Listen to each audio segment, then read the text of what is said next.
சித்தப்பா விடுங்க. இப்பெல்லாம் அக்காக்கு என்ன விட இதோ இந்த தம்பியை தான் ரொம்ப பிடிக்குது போல. ஒரே ஒரு தடவை கபிலனை என் தம்பியான்னு கேட்டதுக்கு எல்லாரும் இவ்ளோ கோவப்படுறீங்களே. ஒவ்வொரு தடவையும் வார்த்தைக்கு வார்த்தை அயலி எங்க பொண்ணு இல்ல, அயலிக்கும் எங்களுக்கும் சம்பந்தம் இல்லைன்னு சொல்லும் போதெல்லாம் அவளோட மனசு எவ்வளவு பாடுபடும் கொஞ்சமாவது யோசிச்சு பாத்தீங்களா? நானும் பாத்துக்கிட்டே தான் இருக்கேன். ரித்திகாவை நாங்க பொண்ணு பார்க்க வந்த நாள்ல இருந்தே இவளை நீங்க இந்த மாதிரி தான் அவமானப்படுத்திட்டே இருக்கீங்க. இங்க பாருங்க, இப்ப பழைய கதையெல்லாம் வேணாம். எங்களுக்கு அவளுக்கு சீர் செய்யறதுக்கு விருப்பம் இல்ல, அதனால செய்யல, அவ்வளவுதான். ஆமா ஆமா, ஜமுனா சொன்ன மாதிரி பழைய கதையெல்லாம் பேச ஆரம்பிச்சா அந்த கொலகாரிய பத்தி பேச வேண்டியிருக்கும். அந்த கொலகாரி பெத்த இவளை பத்தியும் பேச வேண்டியிருக்கும்.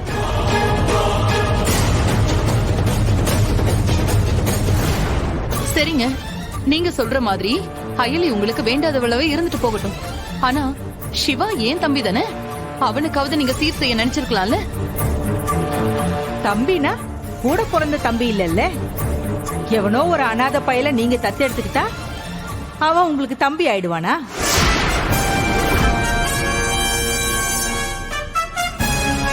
கொஞ்சமாவது பெரியவங்க பேசுற மாதிரி பேசுங்க.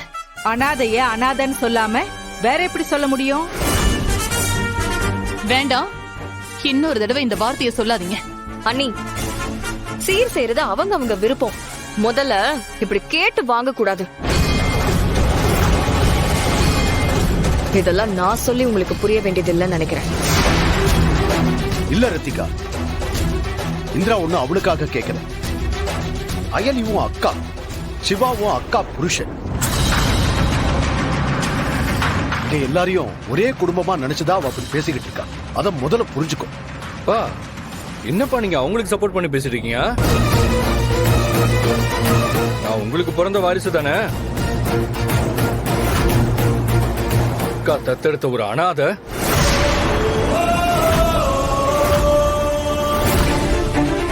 ரெண்டுத்துக்குமே வித்தியாசம் இருக்குல்ல. அவன் ஒண்ணு அனாதை இல்லடா.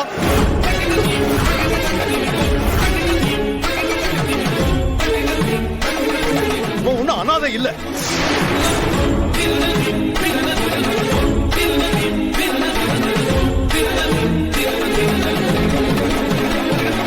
அவனை இனிமே யாராவது அப்படி சொன்னீங்க, அப்புறம் நான் என்ன பண்ணுவேன்னு எனக்கே தெரியாது.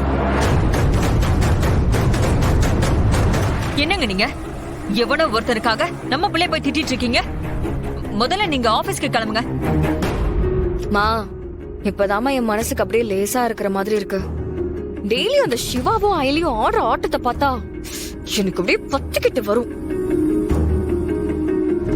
என்னமோ அந்த சிவா தான் இந்த குடும்பத்துக்கு உண்மையான வாரிசுங்கிற மாதிரி இந்திராணி அண்ணி அவனை தலையில தூக்கி வச்சுட்டு ஆடிட்டு இருந்தாங்கல்ல. எனக்கு நீங்க போட்ட போடல அவன் வாயில இருந்தே நான் அனாதைதான்னு சொல்லிட்டான். இப்ப மூஞ்சி போய் எங்க வச்சுப்பான்? ரித்திகா, நீ எதுக்கும் அந்த அயலி கிட்ட கொஞ்சம் ஜாக்கிரதையாவே இரு. ஏன்னா அவளோட புருஷனை அவமானப்படுத்தினதுனால அவ ஏதாவது ஒண்ணு பண்ணுவா. ஆமா ஆமா, சரியான விஷம் அவ. சரிங்க அத்தை. அம்மா, சொல்ல மறந்துட்டேன். என் வீட்டுக்காரரு ஏதோ பிசினஸ் கோர்ஸ் படிக்க ஏதோ ஃபாரினுக்கு போறாராமா. அதான் இந்த ஒரு மாசம் மட்டும் நான் உங்க கூடவே வந்து இருந்துக்கலாமான்னு யோசிக்கிறேன்.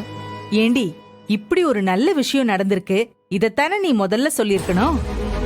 அதை விட்டுட்டு அந்த கழுதைங்களை பத்தி பேசிட்டு இருக்க. எதுமா நல்ல விஷயம்? அவர் என்ன விட்டுட்டு தனியா ஃபாரினுக்கு போறது உனக்கு நல்ல விஷயமா? நானே கடுப்புல இருக்கேன், நீ என்ன வெறுப்பேத்தாத. அட அறிவு கிட்டவளே, மாப்பிள்ள பிசினஸ் கோர்ஸ் படிக்க போறாருனா என்ன அர்த்தம்?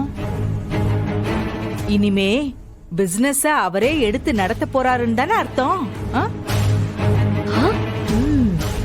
இத்தனை நாளா அந்த இந்திராணி கையில இருந்த பிசினஸ் இனிமே உன் புருஷன் கைக்கு தான் வரப்போகுதுடி. அதோட ஆரம்பம் தாண்டி இது.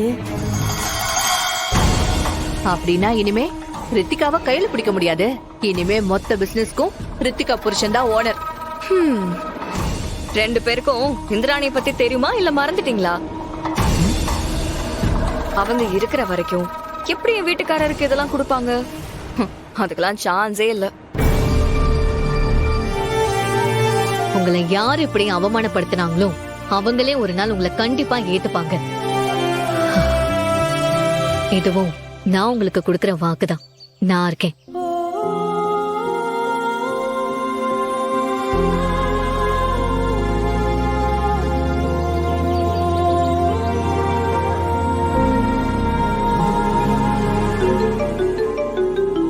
ஐலி யாரு?